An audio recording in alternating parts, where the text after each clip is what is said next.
Hello everyone, जय माता दी।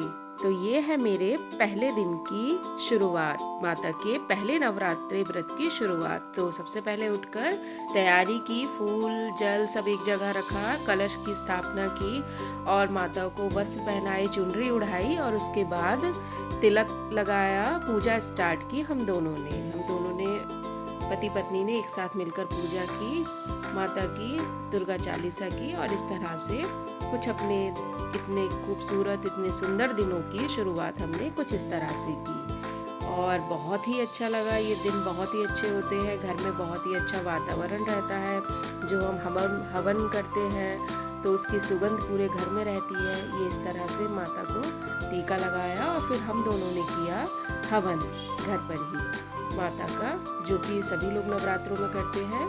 तो उस पर लौंग, धूप, नैवेद्य और ये गूगल इस तरह सामग्री ये सब चढ़ाकर हम लोगों ने किया हवन और उसके बाद की माता की आरती। और बहुत ही अच्छा लगा, सच में इतना सुकून इन दिनों मिलता है, घर का वातावरण इतना अच्छा रहता है, सभी लोग एकदम बहुत ही खुश रहते हैं, सारा दिन बहुत अच्छा लगता है। तो इस तरह से कुछ हमने अपने दिन की शुरुआत की, पूजा पाठ की और ये इस तरह से हवन किया और सारे मंत्रों का जाप किया, भगवान से बहुत सारा आशीर्वाद लिया, सभी के लिए प्रार्थना की और फिर उसके बाद की आरती।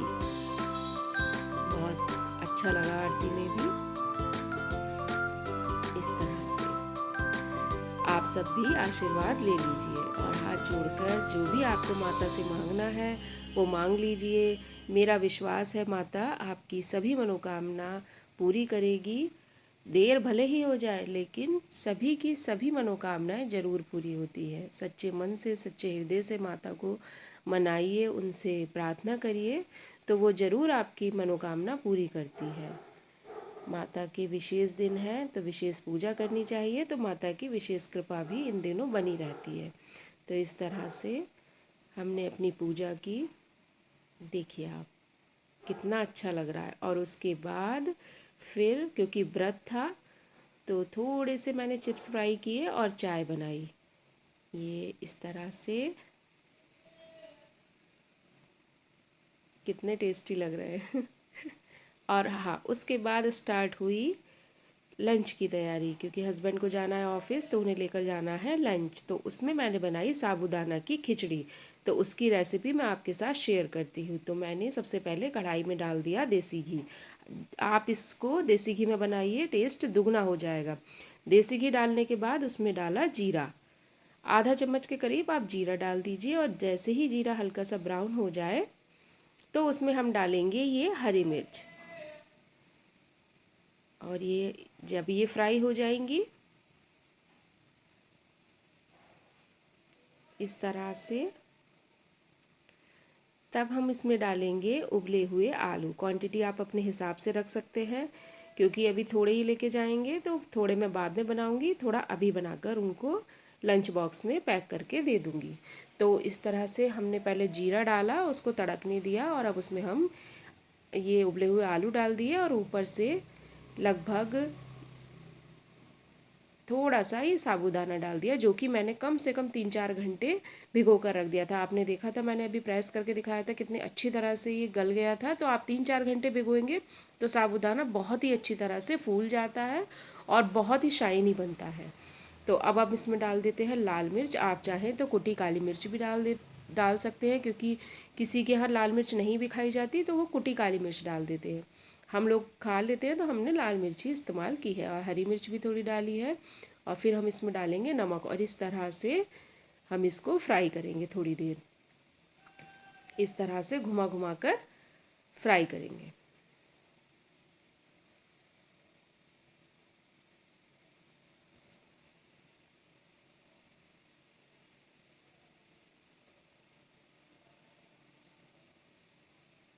और अब हम इसमें डालेंगे कटी हुई हरा धनिया, ये इस तरह से, और कुछ मूंगफली के दाने यानी पीनट।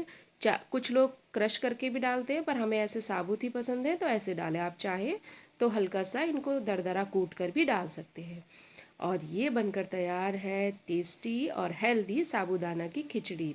व्रत में खाई। देखिए कितनी अच्छी बनी है और एकदम खिली खिली बनी है।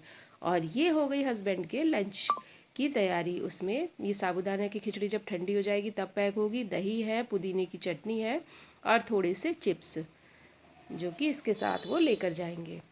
और ये हो गई तैयारी लंच पैक करने की। और फिर थोड़ा सा आराम किया और इधर होने लगी शाम के खाने की तैयारी। जो मैंने साबूदाना की खिचड़ी खाई थी वही मैंने दोपहर में ले ली थी थोड़ी सी।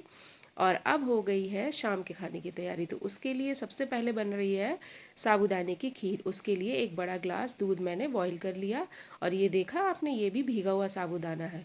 कितनी अच्छी तरह से ये प्रेस होने पर दब रहा था। तो इस तरह से अगर आप 3-4 घंटे भिगोएंगे तो साबूदाना बहुत ही अच्छी तरह से तैयार हो जाएगा। और ये जो साबूदाना की खीर है ये आप बच्चों को भी दे सकते हैं, बड़ों को दे सकते हैं। और इसमें लगभग 1 चम्मच मैंने कस्टर्ड पाउडर को दूध में घोल कर इसमें डाल दिया। और इसको डालते ही आप ये देखिए इसकी कंसिस्टेंसी कितनी गाढ़ी हो गई और बहुत ही अच्छी खुशबू इसमें से आने लगी। और ये बहुत ही झटपट बन जाती है। अगर एकदम से बच्चों को भूख लगी है, छोटे बच्चे हैं आप उन्हें भी बनाकर दे सकते हैं, जैसे घर में 2-3 साल तक के बच्चे होते हैं। और ये बहुत ही हेल्दी होती है। और ये फिर मैंने इसमें ड्राई फ्रूट डाल दिए और ये बहुत ही टेस्टी बनी थी, बहुत खुश हो गए थे। वीडियो के लास्ट में आपको उनका रिव्यू भी देखने को मिलेगा कि उनको खीर कैसी लगी। और ये देखिए कितनी बढ़िया बनी है। अब बॉयल आ गया, अब बस हम इसको कवर कर लेंगे और बन गई हमारी खीर। और अब हम इसको कांच के बर्तन में पोर कर लेंगे। मैंने इसमें शुगर डाली थी, वो क्लिप मिस हो गई। तो आप अपनी स्वाद के अनुसार इसमें चीनी या गुड़ पाउडर कुछ भी डाल सकते हैं जो आपको पसंद हो। और ये देखिए कितनी टेस्टी। और ये देखिए दाना एकदम पारदर्शी यानी ट्रांसपेरेंट हो गया। ये सिर्फ इसलिए क्योंकि हमने भिगोया हुआ साबूदाना यूज़ किया था। और ये बहुत ही टेस्टी है। अब इसको रख देते हैं ठंडा होने के लिए। तो हो गई है शाम और कर ली है शाम की आरती माता की, क्योंकि शाम को भी चिराग जलाया, माता की आरती की। व्रत है तो सभी ने मिलकर फिर से पूजा की, हम लोगों ने शाम की आरती की इस तरह से। और अब क्योंकि हस्बैंड को खानी है कोटू की पकौड़ियाँ, तो मैंने कुछ सिंघाड़े का आटा मंगवाया और कुछ कोटू का, दोनों को हाफ हाफ क्वांटिटी में इन कटे हुए आलूओं पर मैंने डाल दिया। आप किसी भी साइज़ के आलू काट सकते हैं। और ये उसके बाद पड़ा जीरा पाउडर, भुना जीरा पाउडर। और फिर थोड़ी सी, ये बहुत थोड़ी सी कुटी काली मिर्च। आप चाहें तो लाल भी डाल सकते हैं, उससे भी बहुत अच्छा टेस्ट आता है। और ये फिर इसमें ये जो मोटी वाली हरी मिर्च आती है ना, ये मैंने थोड़ी सी कट करके रख ली थी। और धनिया, हरा धनिया, ये भी मैं इसमें मिला दूँगी, ये इस तरह से। और अब हम इसको करेंगे मिक्स। पहले हाँ थोड़ा सा नमक पड़ेगा स्वाद के अनुसार, जितना जैसे आप लोग खाते हैं। तो ये सेंधा नमक है, ये मैं इसमें मिला दूँगी। और आप बहुत थोड़ा थोड़ा पानी डालकर आप मिक्स करेंगे, एकदम से बहुत ज़्यादा पानी नहीं डालेंगे हम लोग। बहुत ज़्यादा पानी डालने से ये पतला हो जाता है और करारी नहीं बनती है फिर पकौड़ियाँ। तो आप थोड़ा थोड़ा थोड़ा पानी डालकर इस हाथों की मदद से इस तरह से इसको मिक्स करिए। और लेयर आपको आटे की जैसी पसंद हो वैसे तैयार कर लेते हैं। और अब इधर बन रहा है लौकी का रायता, क्योंकि लौकी का रायता बहुत ही बढ़िया होता है व्रत में खाने को, बहुत ही ठंडी तासीर होती है। और डाइजेस्ट, क्योंकि कोटू का आटा भारी होता है तो ये डाइजेस्ट भी बहुत अच्छे से सबको करवा देता है। तो दही को हमने फेंट लिया और उसमें ये कद्दूकस की हुई उबली हुई लौकी इस तरह से मिला दी। ये इस तरह से मिला देंगे। ये बहुत ही हेल्दी रायता होता है, इसको आप वैसे भी खा सकते हैं और व्रत में तो ये बेस्ट ही है, क्योंकि दिन भर हम आलू खाते हैं तो खुश्की हो जाती है और खाना डाइजेस्ट करने में ये बहुत ही हेल्प करता है। और नमक डालने के बाद ये लगा दिया जीरे का तड़का। और आप चाहें तो इसमें पुदीना और हरा धनिया भी काट कर डाल सकते हैं, उससे भी एकदम फ्रेश, बहुत ही बढ़िया फ्रेश वाला टेस्ट आता है। ये देखिए, और ये हो गया तैयार लौकी का रायता पकौड़ियों के साथ खाने के लिए। कचौड़ी के साथ भी खा सकते हैं, जैसे आपको पसंद हो। हो गई है पकौड़ियों की तैयारी शुरू। तो ये कढ़ाई में मैंने रिफाइंड डाला और उसके बाद इन पकौड़ियों को इस तरह से सावधानी के साथ एक एक कर कर हम फ्राई करेंगे, इस तरह से धीरे धीरे।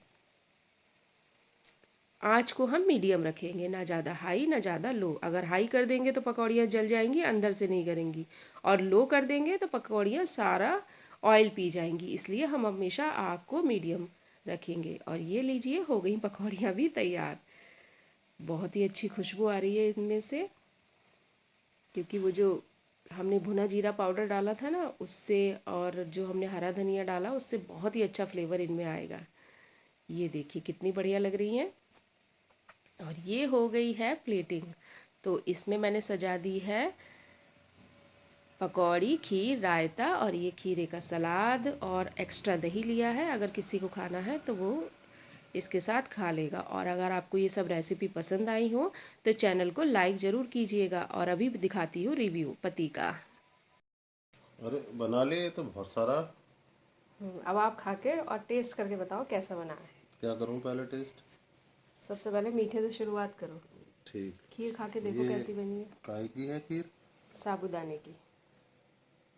अच्छा, देखने में तो अच्छी लग रही है। खा के बताओ कैसी बनी है।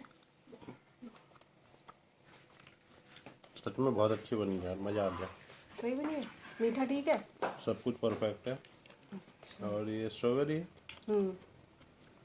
हम्म। बढ़िया। नाइस। आपको पसंद आनी चाहिए। और अब ये पकौड़ी और टेस्ट करके बताओ। ये तो मेरी फेवरेट है वैसे भी। इसे मैं लौकी के रायते के साथ खाता हूँ। जैसे मर्जी करें वैसे खाओ, दही से, चटनी से। बहुत अच्छी। सही है। करारी सही बनी है। बहुत बढ़िया। बहुत अच्छी। Thank you.